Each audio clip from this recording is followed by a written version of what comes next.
Hi. So I'm pretty sure by the title already, you can see that I lost my parent, but they didn't actually die. So, a little disclaimer. This video is not to bash anyone. This video is to not, look down on someone. It's just everything from my truth and this journey that I'm trying to embark on for myself, I guess. So I'm pretty sure someone's gonna go show this video to someone, and I'm okay with it. And if the person is up to speaking, we can speak like adults, but it's just I need to get this off my chest because me being, a parent myself, I just don't understand a lot of things. So now we're past that. A little background story. So my dad was incarcerated for 16 years. So from what I've heard, when I turned 3 months, my dad went to jail. So when I turned 3 months, my dad went to jail when he was 19. My dad got out when I was around like 15, 16. So, when you 15, 16, you think you damn near grown, you grown, whatever. Me, on the other hand, I was just excited, for my dad to be home. So I was raised by my mom's mom, which is my nana, and my dad's mom, which is my grandma, and my dad's dad, which is my grandpa. So, and a whole other, a lot of people helped me, get to the point that I'm at. But those are the major people. So my dad's mom, which is my grandma Mary, she made sure that, I went to go see my dad in jail. We all loaded up in the car. So it was me, my grandma, most of the time, me, my grandma, and my grandpa went to go see my dad in jail. I was just so happy to go, see my dad in jail and, just to have my dad. And for me being an adult now, and looking back on it, I want to say some people when they're in jail, they feed their, girlfriends, wives, children, fairy tales. On my case, my dad did feed me fairy tales. Like we were gonna do this when he came out, we were gonna do that. And when he got out, it was nothing like that. So my dad got out of jail, like I said, I was about 15, 16, so I was in high school. I went to all girls Catholic school, of course. And I was just happy to have my dad home. Like I thought that it was gonna be this wonderful change and everything was gonna be wonderful and great. And not saying that it wasn't, but most of the time it was like me, my dad, and one of many of his girlfriends. So it wasn't just always me and my dad. So when you spend that much time away from somebody, so 15, 16 years, you don't know a person. So I knew my dad behind bars. I knew my dad being in jail. My dad knew me by me going to visit him in jail. So my dad didn't actually know who I was. I actually didn't know who he was. So it was like, this person is your parent, but it's like, that was so gross. It's like, meeting a whole new stranger, basically. And you have to figure out each other. Like, do I have your attitude? Are me and you gonna clash? And of course, me and my dad did clash because we're two hotheads, and people that know me know that I've came a long way, but I still can be a bitch. I honestly, I can say I can still be a bitch sometimes, and I'm working on it.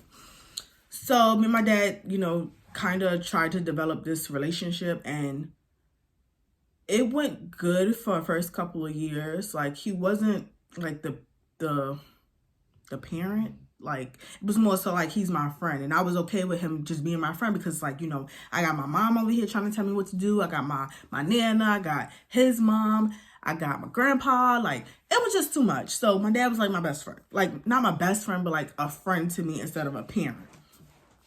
Me being a parent now, as I say, you can't always be friends with your kids. Because your kids start to lose respect. And that's what I did. I started to lose respect because if I'm looking at you as you being my friend and not my parent, I'm not going to respect you as much as I would respect, the people that helped raise me. So my dad would, give me money. He would buy me stuff, and I guess that was his way of being present, but not being there, if that makes sense. Fast forward down the line, you know, my grandma Mary, she ends up getting sick. So his mom ends up getting sick. She ends up getting sick to the point where she needed somebody to take care of her, and I was that person. So imagine you being a teenager, you know, changing somebody's diapers that used to change yours, bathing somebody that used to bathe you, making sure this person eats and stuff like that. It was a lot. It was a lot for me because it was like, you know, I never knew, you know, my grandma to be sick. So when she did get sick, it was like, you know, this is what I have to do, whatever. I found out that my dad was, you know, telling people that he took care of my grandma, that he was the one taking care of my grandma. And I'm not gonna lie, it pissed me the fuck off because you just came home, you know, this is years later, but you just came home. You're telling people that you're, you know, taking care of your mom, which I'm doing. I'm a teenager, so I'm coming from school and then taking care of your mom, which I didn't mind because everybody that knows me I love my grandma down. Like, that was my girl. So, me and my dad ended up getting into it. It became physical. And, you know, I was banned from my grandma's house, which he was staying in. And it hurt me really, really, really bad. And then the next time, like, I saw my grandma, she was in a hospital. And it was like me and my dad kind of like made amends, I would say, because it was like, you know, we're not going to cry. We kind of made amends, but it was more so like we're making amends because my grandma being sick, I guess. Pause. So, basically, maybe like a few weeks later, my dad came to my Nana's house, which is my mom's mom, and told me like my grandma passed away. And it was like my whole world came like crashing down. Like, it just felt like I'm losing my parent. I'm losing somebody who's helped take care of me. I'm losing somebody that I was with, you know, damn near every day, you know? So, you know, I kind of, you know, went through certain things and certain emotions and, you know, obviously nobody wants to cry on camera because I look fucking stupid. But, I went through certain emotions and I had to get over it. Okay. So now that my grandma's, you know, gone, I'm thinking, okay, my dad's going to step up, be that parent that I need, you know, fill in for my grandma because she's no longer here. So it was more so, you know, my mom's mom, which is my Nana, she was more of like, my mom was going to school at the time. So my mom was doing her own stuff. So my Nana was basically like my mom, and then my grandma Mary was like my dad. So it's like you're losing your dad. But so I'm thinking my dad, which is her son, is going to step up to the plate and, you know, be this parent. It wasn't like that. It was more so we developed this relationship as, you know, being cool, being friends, and that's what we're going to do. So it became more so, you know, still coming to pick me up. I'm around your little girlfriends and, you know, I gotta act like I ain't seen you just with one girl. Now it's another girl and they taking me to get my hair done. They taking me to get my nails done. But it wasn't actually like my dad. Like, it wasn't, he was present, but he wasn't present, if that makes sense. He was there, but he wasn't. Now looking back on certain things, it's like, you know, I did like look up, you know, when people get incarcerated, like, what does that mean? What does it mean when, you know, they go into jail? And stuff like that. And I understand that certain things, I would never see certain things that he has seen being in jail. I don't put myself in certain situations to lead me to, you know, being away from my kids. So my dad went to jail when he was 19. So my dad came out of jail. He was what, 40 something? I want to say 30 something. I don't know. But he still act like he was that 19-year-old boy that went to jail. So basically with the clothes, with the women, with the want to have nice cars and this and that. but you didn't realize that you had kids. Like you had kids, and it's not like you just had, one or two. I'm not sure how many goddamn siblings I have at this point, but it was just like you got girls. Like, so I do have an older sister. I have some younger sisters. I'm not too sure about them, but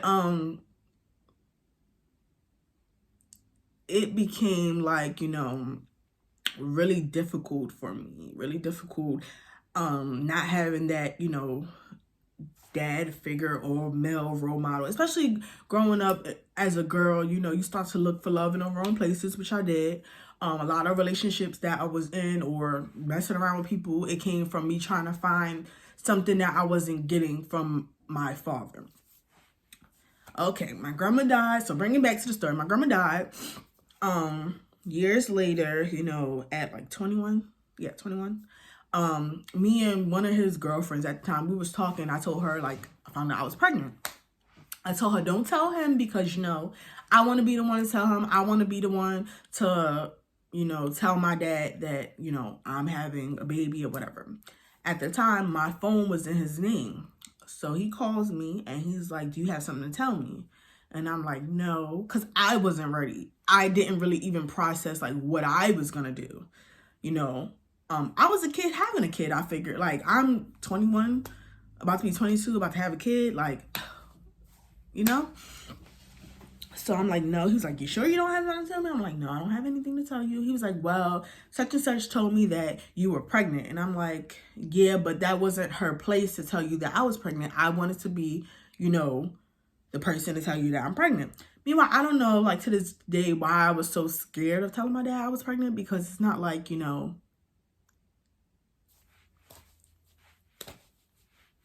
like, I don't know. It wasn't like, I don't know why I was so scared, because I still looked at him as my dad, but you're still my friend. And I'm thinking, like, me and him having certain conversations and him telling me about certain things that he did or whatever. I'm like, yeah, I'll be cool telling my dad. So I don't know why I was so nervous.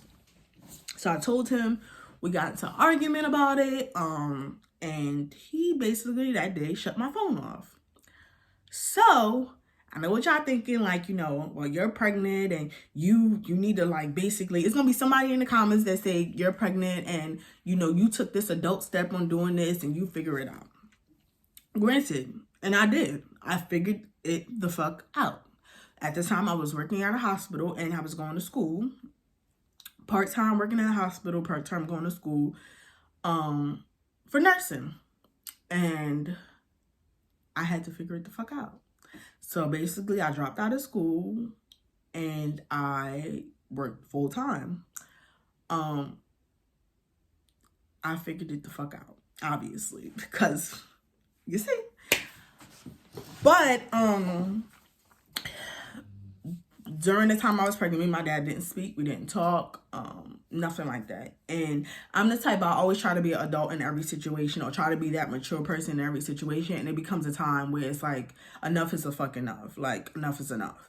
So I think I either had my daughter Mila or I was still pregnant. I think I had Mila already. It was like a couple months after I had Mila, and I called him. And I'm like, I'm just telling you, I had your granddaughter and, this and that. And it was just like, oh, okay, how you doing? I'm like, I'm fine, I'm working, me and her dad, we're cool, whatever. So I'm thinking, okay, you didn't make it right with me. You'll make it right with your granddaughter. I was wrong. I was, totally wrong. My dad didn't come around and stuff like that. And I'm the type where if I have to force you to do something, I'm just not. Like, I'm the type of person, I don't call and ask for help.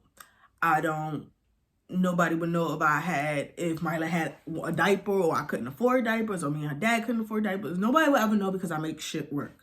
I'm the type that how I was raised, you make shit work. You make shit work until you can't anymore.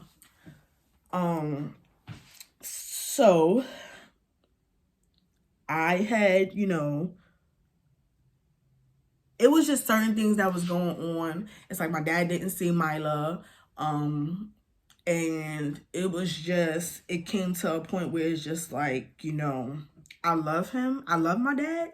but I gotta let you go for my own sanity and my own, you know, state of mind. And, you know, when you give a person chance after chance after chance, you start to realize I keep giving this person a chance, but I keep getting my feelings fucking hurt at the end of it. I keep on, you know, letting this person come into my, you know, little bubble, my little positive bubble that I make. And I'm the one that keep getting hurt. I'm the one that keeps on, you know, wishing and hoping and, you know, wanting something out of the situation, which is never gonna be. And I had to, you know, I told myself, you're just gonna accept it and move on with life, right? Okay. Fast forward, you know, I go down south to go see, you know, my dad's side of the family. My dad pops up. He sees Mila for the first time. I think it's like the first time he sees Mila. Mila's around like 1 now, 1 or 2, something like that. And she's probably 2 or 3 actually. I don't remember. But I want to say he did, like, it was 1 year he did buy her toys, you know, he did send stuff, but it was like the fact of you not being present. Like, I may not have all the money in the world to do certain things for my kids, but me and their dad are very present, you know. I make sure, you know, they have the best of the best. No, it don't have to be, you know, designer stuff and you fly from head to toe or you got this, you got that. My kids know I'm a present parent. That's one thing nobody could ever take away from me. I'm a present parent. I might, and it comes to this, like, being a parent doesn't come with a handbook, I get, but going through trials and tribulations comes with being a parent and learning your kids, right? So I kept on giving my dad the benefit of the doubt. He doesn't know me, so I'm going to accept the fucked up shit he do. He don't know me. I'm going to accept being let down. You don't know me, I'm going to accept you not coming around, right? But when you involve kids in a situation, and my kids in a situation, that's where the fuck I draw the line, okay? Draw the line. So, it's one situation where, you know, that I've never spoken on, I guess. So, I got my license. Years later, you know, I stopped talking to him. We made amends. Stopped talking to him. This has been our pattern for years. I got my license. I ended up getting my license. And my dad was like, he's gonna give me a car. So I'm like, yeah, sure, you're gonna give me a car. Okay, cool, whatever. Gets me this car, didn't know, like, you know, the background of this car. So knew that I came to New York. So, okay, now I'm living in Delaware, right? Came to New York and I signed papers for this car. Really didn't know the ins and outs of the car situation. So basically my dad left me with a car that he agreed to help me pay, you know, half on. Left me with this car. I didn't know the, you know, background story of the car or, you know, if he put the down payment or whatever. I'm just like, yeah, my dad is stepping up and he being the dad that I always wanted and I always needed, blah, blah, blah, whatever. Weeks go by. The guy from like the auto body shop, he kept like harassing me, like called me every day harassing me because my dad did not give him a down payment and he said that I owed him money. I forgot how much the money was. And at this time, you know, I was working part-time at a hospital. I had went back to working part-time. You know, I was trying to figure out what I was going to do, whatever. Anyways, my husband, well, he was my boyfriend. His mom helped me, you know, pay my car note every month because my dad went MIA. Missing in fucking action. Cool. Got over it. Was mad at him for a while, but I'm like, you know, that's still my dad. That's still my dad. Still love him, you know. He may not understand what he's doing. He may not understand what he's doing. Okay. Once me and him talked about that, it was like, he's the type, he plays clueless of the shit that he does. He's so clueless. Like, he doesn't understand why I stop talking to him sometimes. He doesn't understand why I don't come around. He doesn't understand a lot. He acts very, very clueless. And, you know, I had my second daughter. I had Nyla. Nyla comes around. You know, I go to New York. He meets Nyla for the first time at Thanksgiving. One Thanksgiving, I go up there. He meets Nyla for the first time. He's like, you know, I love my grandkids and this and that, you know, the whole spiel, whatever. I come back home, and a few weeks later I call him and I'm like, hey, you know, Myla's been asking about you, but if you know that you're gonna be an absent grandparent, just don't even bother. Like, don't come around knowing that you're gonna leave, because anybody that knows me knows that my kids are my world. Like, Myla's my mini me, and Nyla follows right below Myla. Like, he's like, no, China, I'm gonna come around, spend time with my grandkids, cool. Y'all think that should happen? No. Okay? Gave him the benefit of the doubt. Okay. Graduate from cosmetology school. You know, I called him the day before. I'm like, I'm graduating from cosmetology school. He's like, okay, you know, cool. I didn't know he was into cosmetology. I was like, yeah, it's a lot you don't know about me. This and that, whatever. So, me knowing how my dad is, I know my dad, he will tell you he's going to do something and does the total opposite. So he's like, yeah, I'm going to come down for your graduation. I'm like, don't even bother, because I know you. And I know I don't want to get my hopes up knowing that, you know, you're not going to come around. You're not going to do this. You're not going to do that. And I'm like, no, it's fine. You know, it's cool.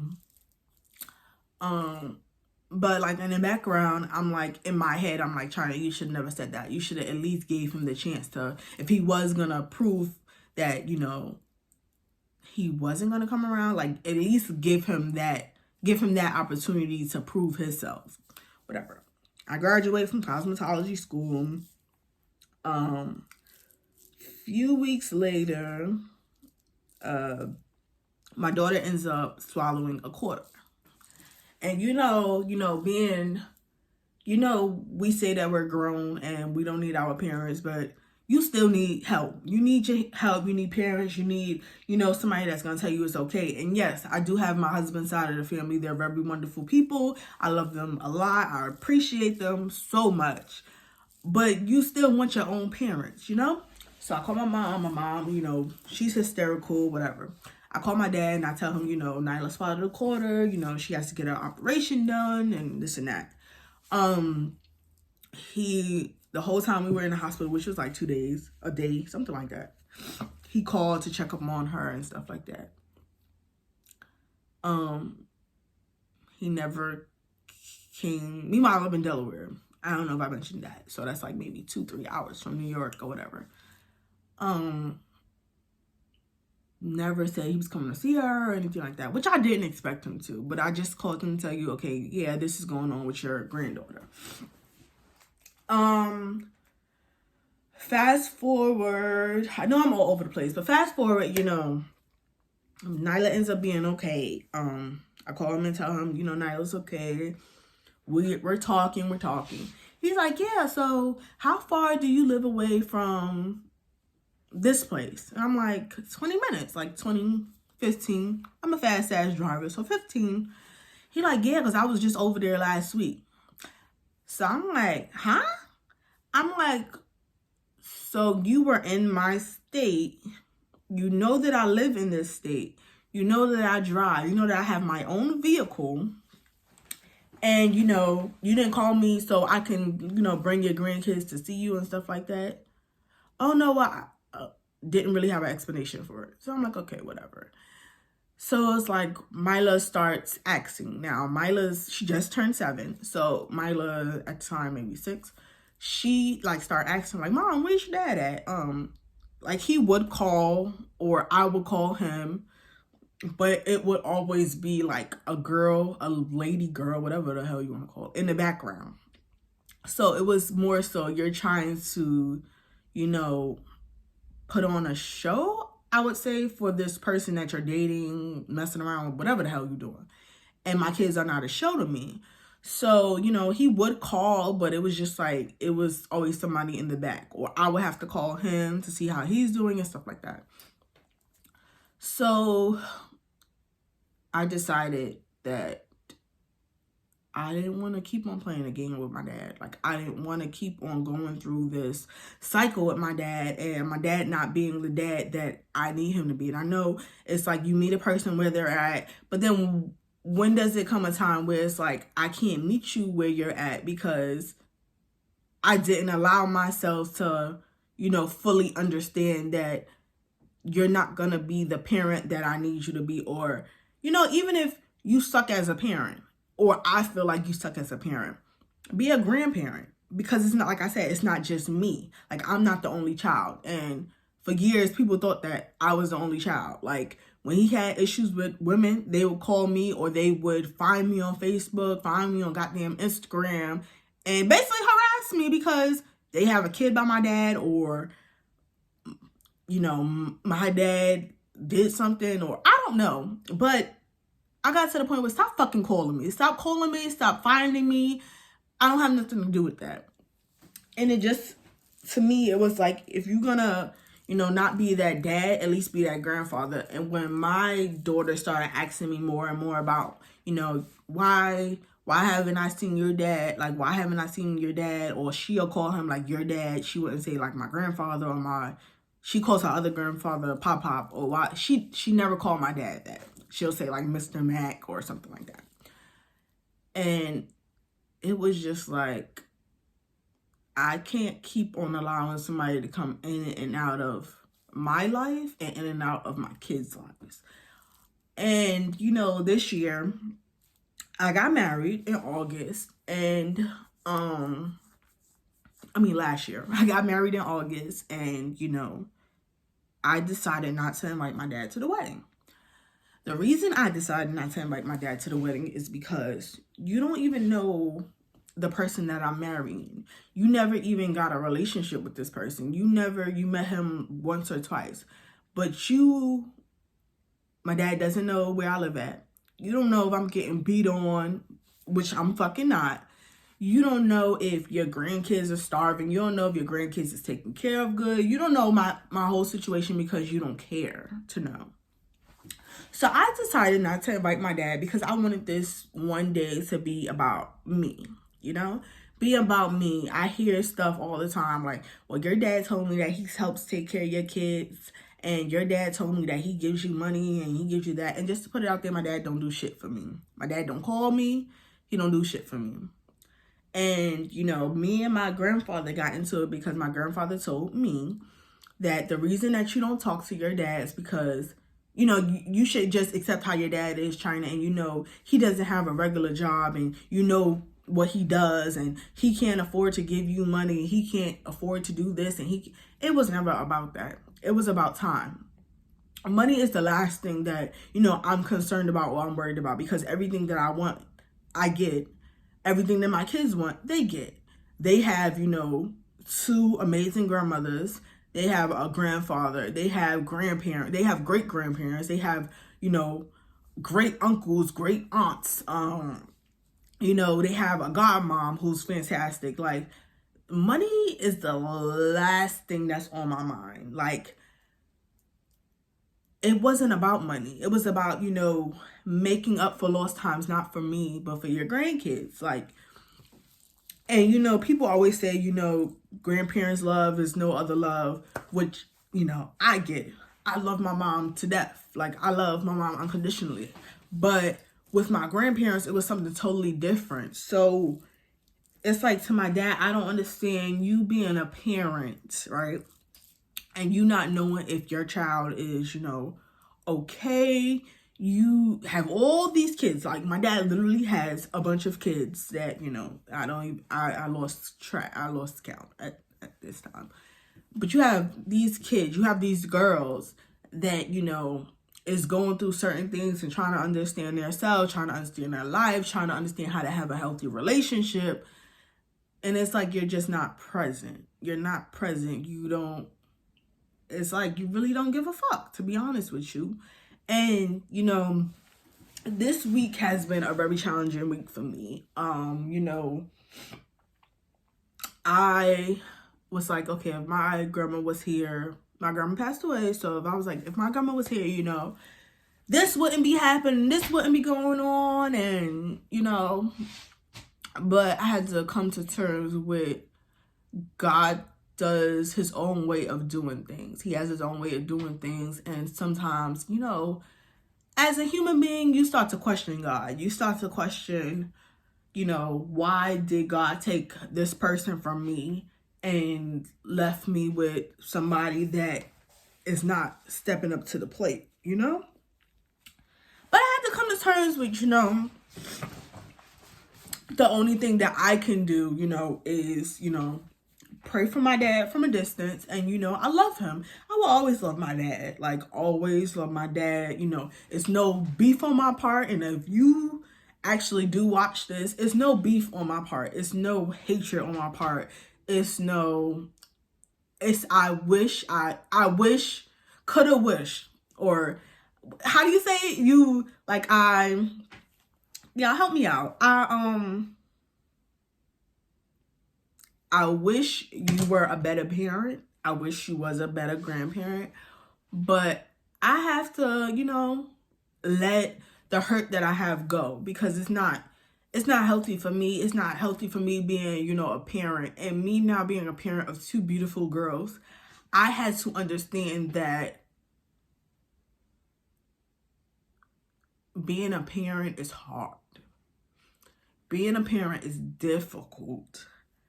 But, you know, with everything that I have been through, I try to do things totally different with my kids. I try to be a better mom every day, a better person every day.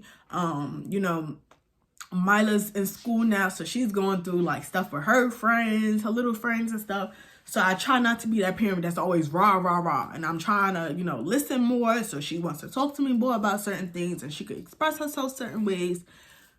But this is a chapter that I have to close. Like, I have to close this chapter in order for me to be a better parent to my kids and a better, you know, friend to my friends, a better granddaughter, a better, you know, daughter to my mom, a better sister to my brother. Like, this is something that I have been struggling for years, is wanting my dad to be that dad. Like, when you, as a girl, you grow up and you want your dad to walk you down the aisle. You want your dad and your husband to have this healthy relationship. You want your dad to be that grandfather. You want your dad to be like, you call him, it's like, Dad, this happened, and how do I fix it, and this and that. And the cards that I was dealt with, unfortunately, I don't have that. And, you know, God did give me his mom in replace of him for years, for what, 16 years, and a little bit more. But, you know, I just come to terms with that God does things in ways we could never explain. We could never explain. I could have 1,001 questions, 1,001 prayers, and I'm not gonna get a conclusion on why people do the things that they do, or why do people hurt people. But you know what I say, hurt people hurt people. So I do give my dad the benefit of the doubt, because maybe he's hurt. If you think about it, you know, you went to jail at 19. You came home, you had these kids. You only got to spend a couple of years with your mom, you know, before she passed away. You don't know, you know, when people go to jail, they come out, they don't know how to deal with society. They don't know how to deal with responsibilities, because at the end of the day, they're in jail. They get fed 3 times a day. They have somewhere to sleep. They don't have to worry about paying bills. They don't have to worry about responsibilities. Just you have somebody telling you when to get up, when to shit, when to eat, when to go to sleep, and this and that. But you don't have, you know, everyday responsibilities and everyday challenges as people that's out in the world. So when you do come home, you get thrown into like the wolves pack, and you basically gotta figure this shit out. And me thinking like, you know, it shouldn't take him all these years to figure shit out and this and that. And unfortunately it does. And unfortunately, you know, my dad, you know, he's not dead, as you all can, you know, picture. He's not dead. But, you know, when I lost my grandma, I lost a parent. I lost something that I'm never going to get back.